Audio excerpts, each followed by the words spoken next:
Welcome to the panel discussion today, everyone. Just starting with a quick overview of our topic today. Accelerated by the pandemic's damaging consequences, digital transformation has become, of course, one of the foremost industry priorities globally, but it has also become a bit of a catch-all phrase. In order to achieve the promise of digital transformation as a key driver of post pandemic recovery, it's integral for organizations globally to avoid misinterpretation and subsequent misapplication. So, just level setting at the top of this conversation, digital transformation is the adoption and appropriate utilization of digital technologies to improve business processes, culture, value for customers, and innovation outcomes. For meaningful impact, it is crucial that digital strategies are well designed, targeted, and mission led. So, our overall topic for this panel discussion today is how digital transformation will drive post pandemic economic recovery and how firms can reap rewards from investing in innovation and resilience. Joining me to investigate this topic and share guidance around its promise, applicability, and also contextual examples are Archie Deskus, the Senior Vice President and Chief Information Officer of Intel Corporation. We have Raj Seshadri, the President, Data and Services at Mastercard. We have Sonia Arista, the Chief Information Security Officer at Everbridge, and Chet Patel, Managing Director, Commercial Indirect Channels and the Americas at BT. So, without further ado, let's get started. First, it would be great to understand really why is digital transformation seen as an important driver of post pandemic economic recovery? And also, is much of the onus here on industry or does policy have a role to play? Um, Raj, Archie, maybe in that order, maybe you can kick us off with your perspective on the matter. Thank you, Vaibhav. Yes, digital transformation is an important driver. If you think about it, digital has changed everything in our work lives, in our personal lives. And when you think about it, yesterday's data is no longer relevant. It's all about the current data, given the pace of change and uncertainty. And yesterday's consumer has changed. Every one of us has different habits today and different ways in which we do things relative to, what was in 2019 and pre-pandemic. And it's interesting, and the facts support this, right? In January of 2020, just incredible timing, by the way, accidental, we launched our Economic Institute at Mastercard. And it was very timely because, it's helped us work with central banks, with governments, with businesses. And we found things like in 2020, out of every $5 that was spent on retail globally, a dollar was on e-commerce. And that's different from the prior year where it was one out of every $7. So that's a big change. That means in 2020, there was a 900 billion incremental spend online. That is a big change. And that comes from, what I said before. It's about our preferences, our habits, how each of us has changed our lives in this pandemic. I don't think digital transformation is an aspiration any longer. It's a necessity. We went through an inflection point, and then it's really important for the future, even for bricks and mortar businesses. Take grocers. Before the pandemic, it was very physical, very network-based, physical network-based. Now we're talking about things like, order online, pick up curbside. Fundamentally, things have changed there. And it's a good thing because it'll make us resilient for the future, and sort of it opens up a whole wealth of possibilities, for ourselves, for our workforces, for our operations, for our customers. So all of that is true. And then you also asked about policy. And I think policymakers and businesses have to work together in a public-private partnership and use data-driven insights to really understand, uncertainties in times of change. And then, by the way, we also do it with natural disasters, snowstorms, wildfires, things like that. Forecasting scenarios, understanding a situation, understanding how to respond, understanding the impact of the response and how to tweak it or make it better. Give you a couple quick examples. For example, we launched Recovery Insights at the beginning of the pandemic to help our communities, governments, businesses assess, react, and recover, in the pandemic. And we've provided insights to dozens of cities, New York included, London, Barcelona. Pretty much if you're in a big city, odds are you're working with us, to help, to understand where to direct aid, to understand which businesses are open, target investments, project sales tax revenues, things like that. And another quick example is, we were working in New York, which is my hometown, on the impact of city bikes on free Wi-Fi, both to justify the cost, which is often difficult, as well as to convince communities it's good for them. And we can show using data that when these come into a neighborhood, it increases business activity, it increases retail sales. It's actually good for the neighborhood. So those are a couple examples. Great. If I just follow up on some of Raj's points, like the pandemic absolutely accelerated digital transformation. And really, I think it was with the need to support, the lockdowns and going into remote work. And then the second area, Raj talked a lot about, the digital access, right, to reach customers and consumers. During the pandemic, we had to accelerate, a lot of, I think, what we may have had in plans and materialize that rather quickly. We saw new opportunities, right, and faster adoption, compared to historically what we've done to improve our operations, deepen our collaboration across our companies and our teams. And, candidly, I think we had to change in order to better serve our customers, right, in order for our businesses to be viable. Post-pandemic, I think it's pretty clear that we're never going back to the way things were before. And I believe that we're going to have to continue, I think from a digital transformation perspective, as both employees and customers' expectations have changed. If I give an example, around the policy question, for the semiconductor industry, we saw explosive growth through the pandemic, and largely, it was attributed to government lockdowns, work from home policies, and all of that increased the need for laptops, gaming consoles, IoT devices, and a lot more. This growth has placed a tremendous strain on the global supply chain, and it will take a few years to address the shortages that we are seeing in semiconductor. A key contributor to this shortage is the concentration of semiconductor manufacturing in Asia. And that geographic concentration makes up the entire supply chain less resilient in times when we have crisis. In order for us to build a more secure global supply chain, we need more geographic diversity in our manufacturing capabilities. But this is an example where industry can't do it alone. Governments around the world are recognizing the critical nature of semiconductors and the need to increase advanced chip manufacturing capacity. And we need to prepare, for now, greater output as well as into the future. And, I'll use a quote from our CEO, Pat Gelsinger, who describes this really as a moonshot moment where if industry and government work in partnership, we have the opportunity to build that geographic diversity and resilient supply chain, moving forward. In addition, investing in semiconductor manufacturing creates great jobs, helps us build an innovation ecosystem that will spur even greater economic growth, not just now, but for many, many years to come into the future. We're starting to see the momentum, and I would say an example here, we appreciate the Biden administration's leadership on this issue, including the proposals in the American Job Plan, and we're optimistic that a solution can be enacted given the bipartisan support that we've seen in U.S. semiconductor manufacturing. But this is a great example, to your question on policy, of how, governments, businesses need to come together and find solutions that, really help us all move forward. Chet, over to you. I just wanted to also just sort of reinforce what both Archie and Raj said, actually.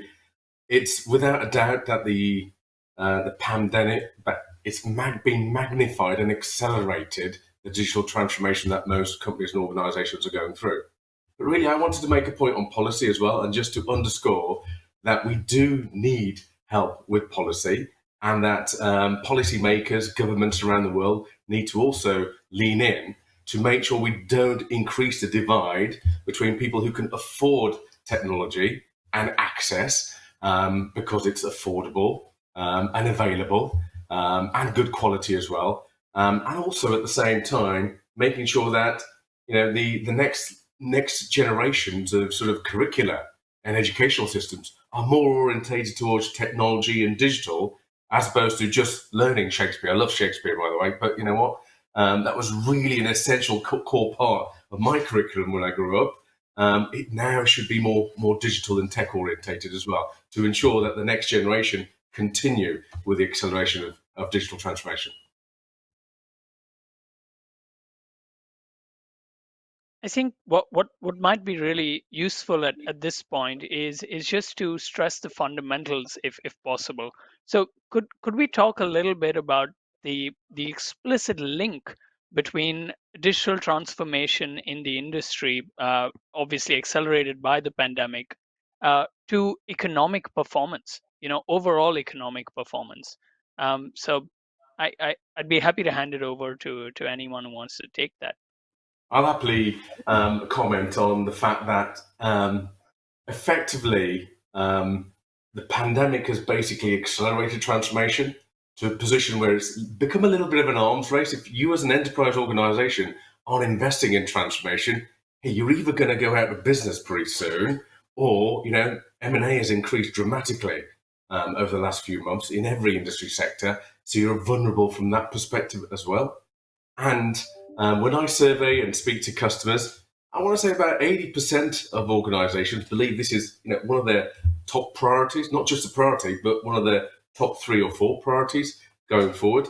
And about 50% have started out on the journey because they understand it's going to help them access new markets.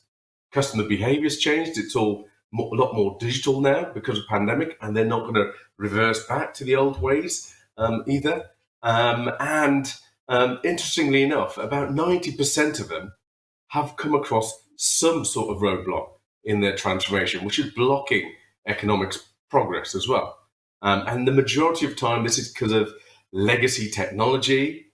They've not got their head around big data analytics, or, which is quite common now, skill sets of their employees and their colleagues. Those all need to be upskilled and upgraded and have a different sort of mindset as well going forward. But without doubt, when I speak to big enterprise, there are 3 things they're really, really focused on to drive economic benefit. They're all thinking about how they can go to cloud, and usually multiple clouds. Secondly, they're also thinking about how they can use data analytics combined with a cloud to create greater efficiencies, better collaboration, accelerate and better target their innovation. And importantly, with this move, one thing is really, really important, and that's cybersecurity, because much more is happening in the cloud and on the edge, and lots more people are taking part in it. And the issues and the challenge with GDPR, privacy, and trust with all this data that we're now flowing through the networks globally, cybersecurity has become even more of a dependency on digital transformation than ever before. Thanks, Chet. Sonia, please. Yeah, I was going to actually chime in with Chet's comments. From a cybersecurity practitioner for the last 20 years, the 2 predominant themes that I'm seeing in every enterprise, after recognition of the shifts in workplace environments and the shift in the economic standing, is this impetus to prioritize both security and reliability of their operations. And so they're looking at this twofold, right? Inwardly, never before, with all of this rapid digitization of basic functional operational components within a business, you have astoundingly more metrics than you've ever had around how the business is run, how fast it's run, how productive people are, how you can go to market quicker, faster, more distributed development internationally, which is helping speed to market in the software space, by example. But also this idea that the reliability of your connectivity, right? So with 5G, we're taking rapid advantage of those types of technologies as well to directly interact with our customer base more than ever, and our employee base. So those 2 components are really, regardless of the industry, leadership is prioritizing based on those 2 facets of the business being kind of table stakes for their platform of growth and their innovation strategies. Fantastic. So, Raj, go ahead. I was going to say what I was going to add to that is, you have to think about large companies and small companies differently as well. So I think what Chet and Sonia said are very applicable to both. For large companies, a couple other things I would add are things like, we've got to think about how we work. So for example, at Mastercard, we're thinking about flexibility, bridging hybrid and physical work, rethinking our workspaces. We just redesigned our New York City tech hub. We're also working with customers to figure out how to optimize the digital, but also optimize the physical, right? Because the physical also needs to be rethought. That's very critical. So lots of things with large companies, but we should also have to remember the other side. I mean, if you're thinking about economies in general, small businesses are very important. So for smaller companies, it is also thinking about how do you digitally enable them? I mean, our data shows that digitally enabled small businesses saw a 5% increase in spend and a 4.5% increase in transactions in our Recovery Insights work versus their peers. About a third of the e-commerce sales at small businesses is incremental, completely unrelated to prior brick and mortar strategies. Location strategies matter. I mean, I'll tell you, in the big cities in London, the small businesses in the suburbs are back to 2019 or better levels. The small businesses in the city centers are not, for obvious reasons. And this is true at most cities. And so location strategy matters. We know in this crisis, like in many crises, there were a lot of closures in the beginning of the crisis. In fact, small businesses closed at 3 times the rate of large companies. But here's the positive side of the small business sector. The ones that are going online or digital each month tripled all the way through 2020, with a peak being somewhere in the middle of July 2020. And unlike other crises, the business inception, there's tremendous entrepreneurship, tremendous opportunity out there. So a third more small business retailers, for example, launched in 2020 versus 2019. So new business formation in this crisis has been concurrent with the crisis. New types of businesses are forming. And so we're doing things like a digital diagnostic tool for small businesses, ways in which they can optimize physical and digital, think about new locations, closing locations, etc., which large companies do too. But I think small companies need more help in doing in some ways and are more core to economic growth in most communities and countries. So we're seeing, the same trends across large and small companies. That's really interesting, Raj. So I guess one of the key things that I'm picking up here is that, as with most other things, the prioritization strategies really do overlap, but to some extent, context is still very important in terms of prioritization itself. So at this point in time, what would you say leading industry players, participants are prioritizing as part of their digital transformation agendas, and why? It would also be great to get a little more insight around, is digital transformation a little less of a focus for some firms, maybe the smaller firms, or would you say that globally it's become a totally necessary condition for success? So maybe we could start with Sonia and then Raj to respond to this one.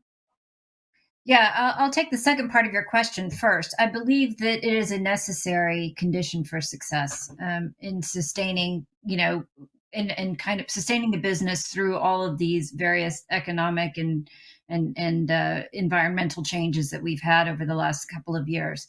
So if you think about inwardly within an organization, operationally, this commitment to digitization implies that you are making a commitment to agility and innovation at any given point in time. So whether that's gathering analytics to support a new line of business, a new customer service that maybe was not on the horizon before, but now with the pandemic, some sort of new opportunity has presented itself. You have those metrics available to understand how you can readily operationalize that service, that new product, and go to market quicker. And has some substantial, platform to say, okay, we believe that sales might be derived through this mechanism, or return on value might be derived in this way.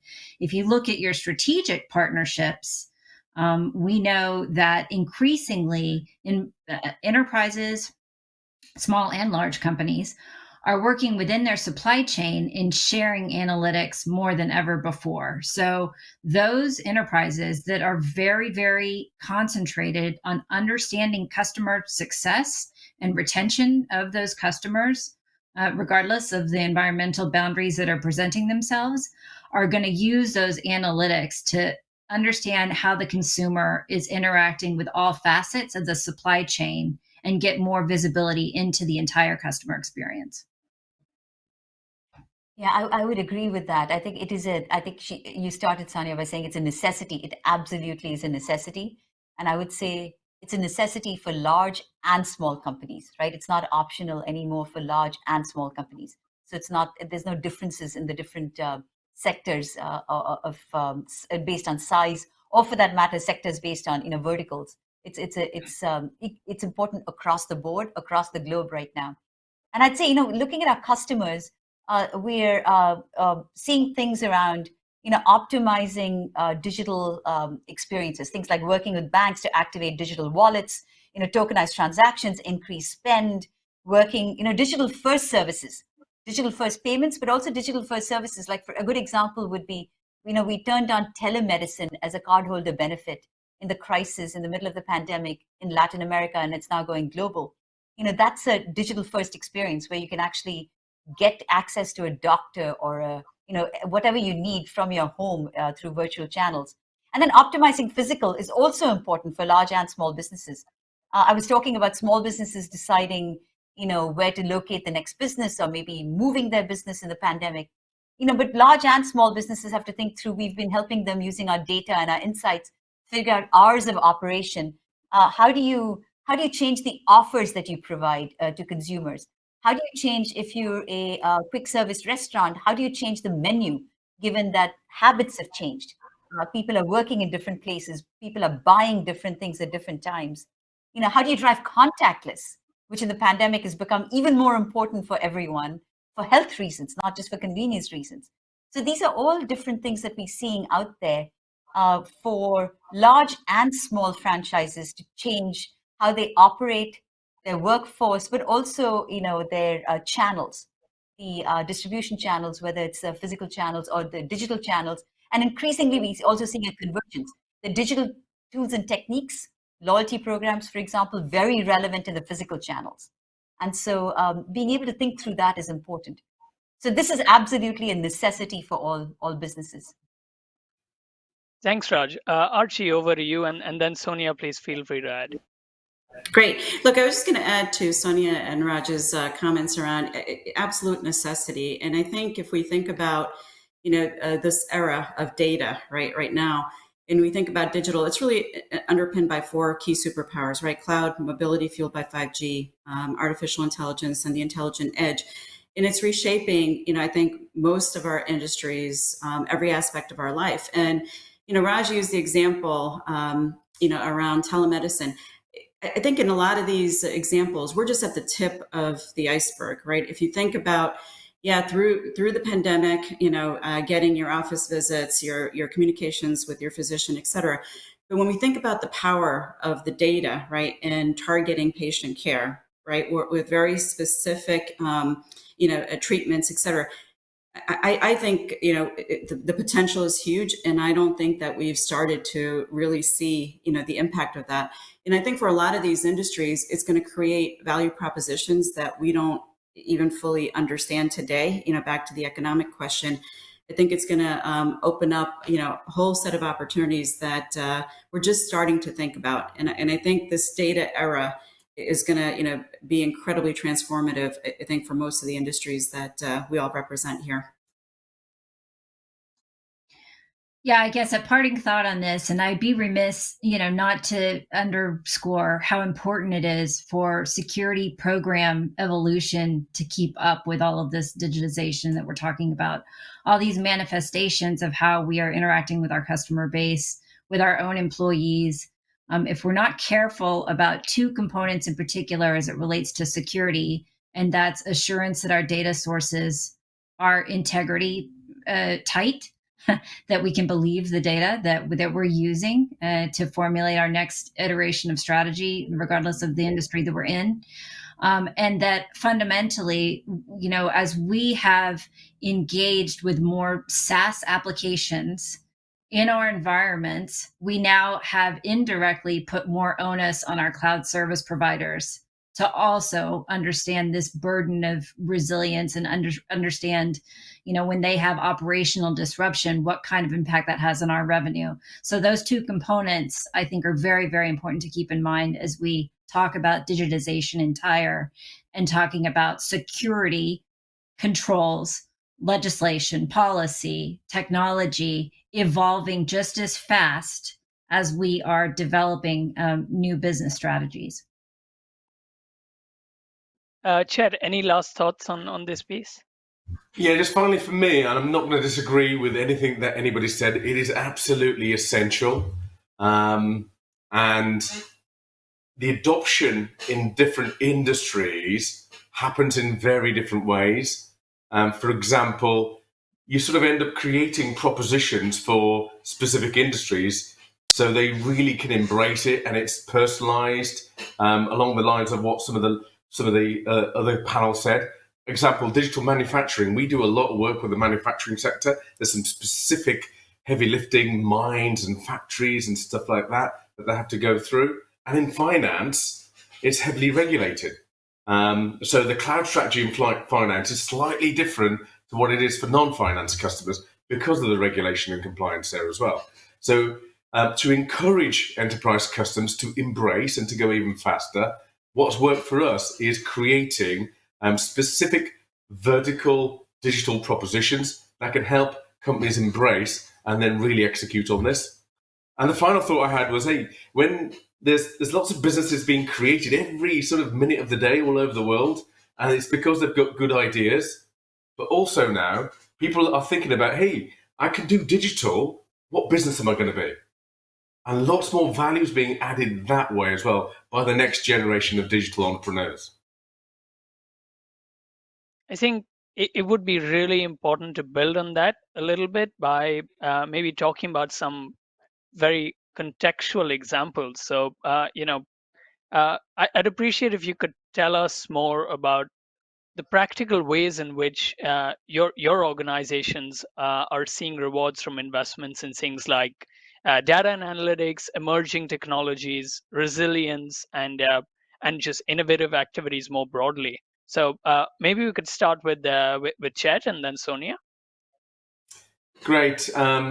We are very focused on how can we do quicker, faster, better, more efficient for our customers and always be right first time. So some of the things that we look to do is when we're looking at digital, how can we replace legacy with new tools, with new processes? How can we automate it? How can we introduce bots into the system so there's less human error? And how can we get it right first time? And one of the key measures that we adopt is cycle time. So if we're sort of designing something new, a network with security, with voice applications for a customer, the cycle time of that whole process, getting the technical folk involved, the commercial folk involved, the security folk involved, the pricing folk involved, can sometimes take weeks or even months because it's really, really complicated if you're looking at a multiple site customer who's got a global presence. We've managed to shorten that using digital capabilities, using digital design techniques and processes, and also using tools which basically help us churn out pricing much more accurately and very, very quickly going forward as well. At the same time, we're finding that digital is really helpful in maintaining the well-being of our colleagues, the people that work in our organization, because these tools make life easier from there, take the stress out of the situation, and they know that if they adopt them, they can use them, they'll sort of be more efficient and get stuff right first time. So things like that, and also makes them feel good that, hey, with more collaboration, there's a little bit less air miles gone, and that's good for the environment as well. All these things are important. So churn of employees and retention of employees and their well-being, as well as cycle time and what you can do in terms of saving money and then having more to reinvest back into more digital tools. So those are some practical things that we have done. And we've created design studios, which are totally digital. We've created co-innovation and co-creation sessions that we can do in a collaborative way with our customers globally and bring people together. Whereas things would have taken weeks or possibly months to get diaries together and get everybody flown into a hub in London or Bangalore or New York. We can do this remotely. We could do it within minutes now. Start the process, end it, and then change happens really quickly in a digital way of working. But it's all about re-architecting how work is done, re-architecting how the processes work, what tooling you're going to have, and then making sure your people embrace it, enjoy it, have the right skill set, and really make it work for end customers. So that's been our experience, actually.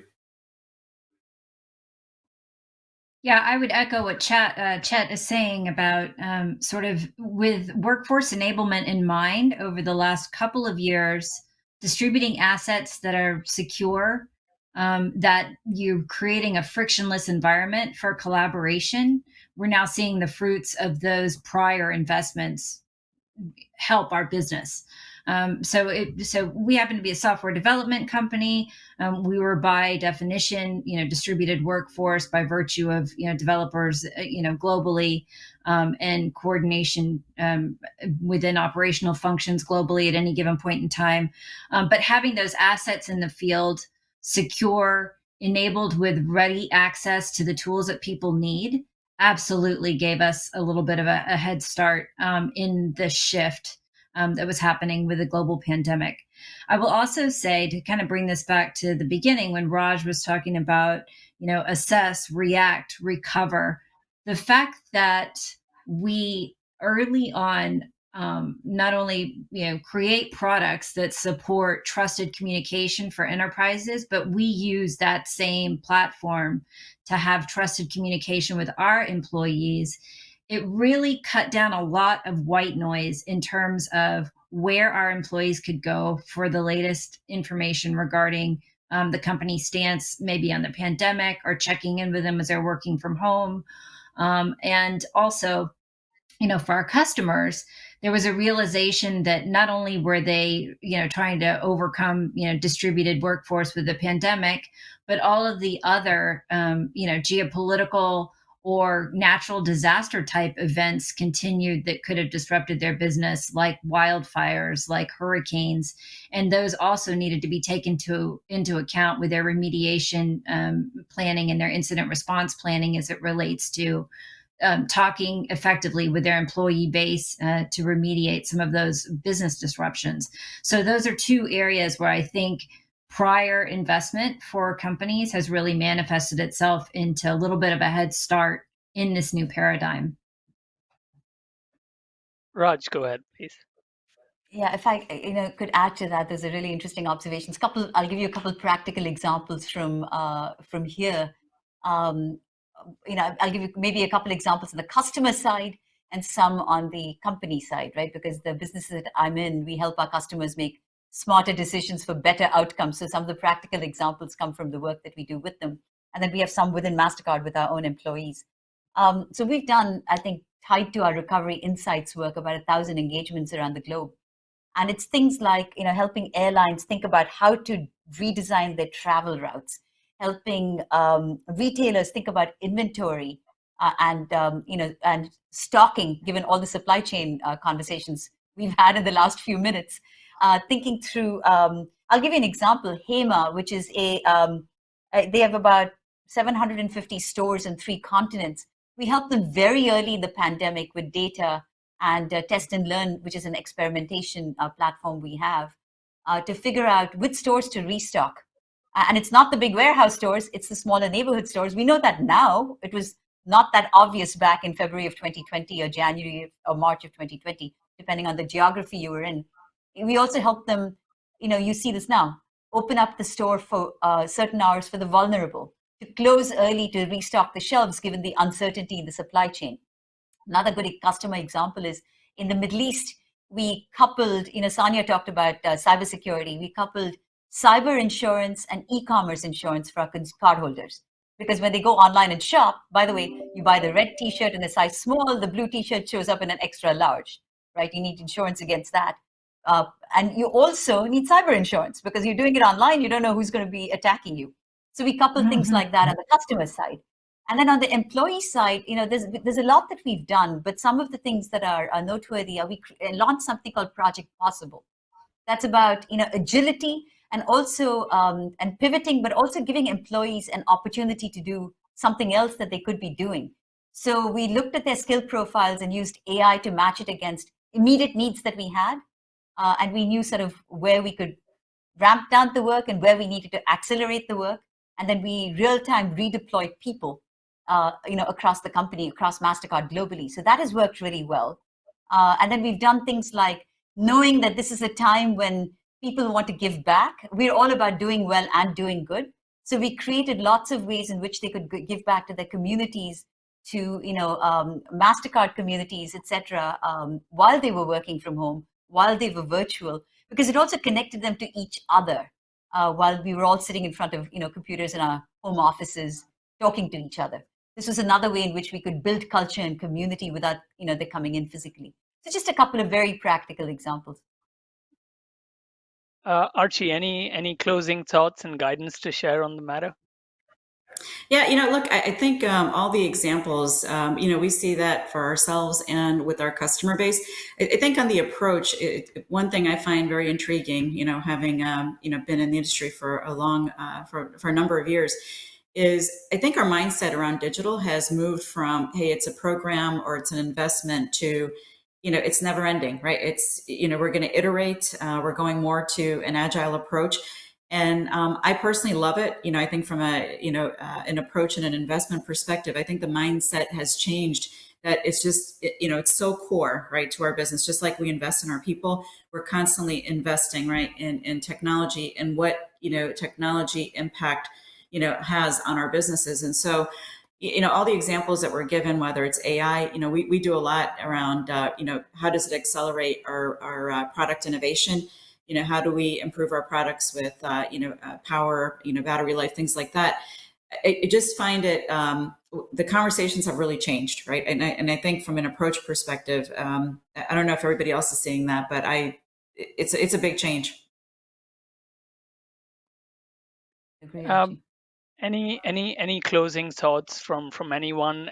Maybe in terms of guidance for those firms that are less mature in terms of their digital transformation strategies. What should they be thinking about? You've heard from a number of different industries, and I think it's a journey. I think we all get excited about the prospect of, especially this next wave of technologies and what it can do for our industries and our businesses. And it's a journey. And I think a big part of this is, setting some things in motion, learning both internally, from our employees, but more importantly from, the perspective of the customer and how we help solve, problems, or we create, new value propositions.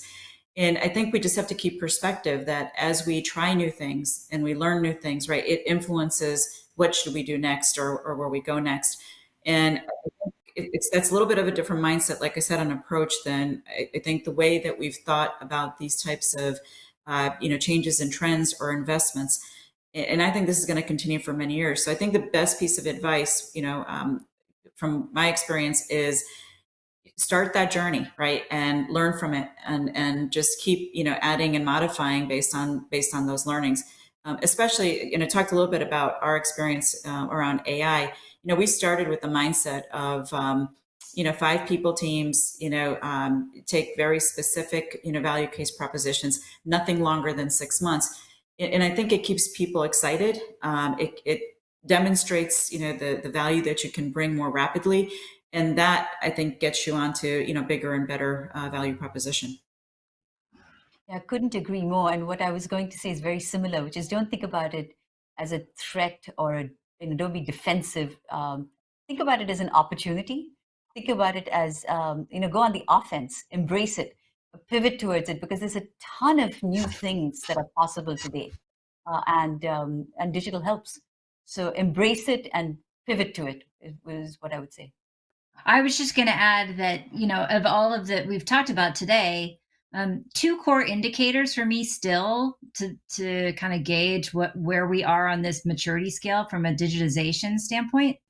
One is the progressive adoption of cryptocurrencies and how we're really going to invest that into our enterprises. I guess the second component, where we are with customer service, just in general.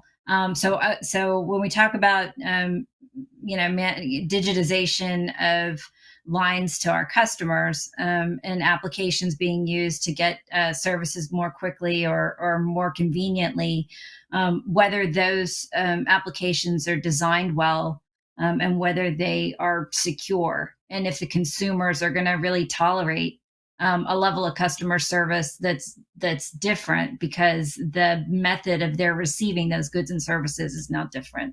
So I'd part in saying that those are kind of my two areas where I'm closely tracking, and then I'll weigh in on the state of maturity as it relates to digitization.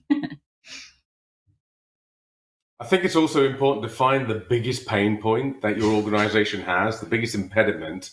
How could you do better? How could you accelerate the quickest? And you can get a bunch of consultants in and they're going to show you what's wrong and what's good and et cetera, et cetera. But it's really important to start somewhere. And my advice would be start with the biggest pain point you have in your organization and think about how digital can help and accelerate it. Thank you so much, everyone, for this wonderful panel discussion. I think there's a lot to think about, and as everyone on the panel today has said, this is probably only the beginning, and it is an ongoing process that firms need to embark on. That's it. Thank you so much.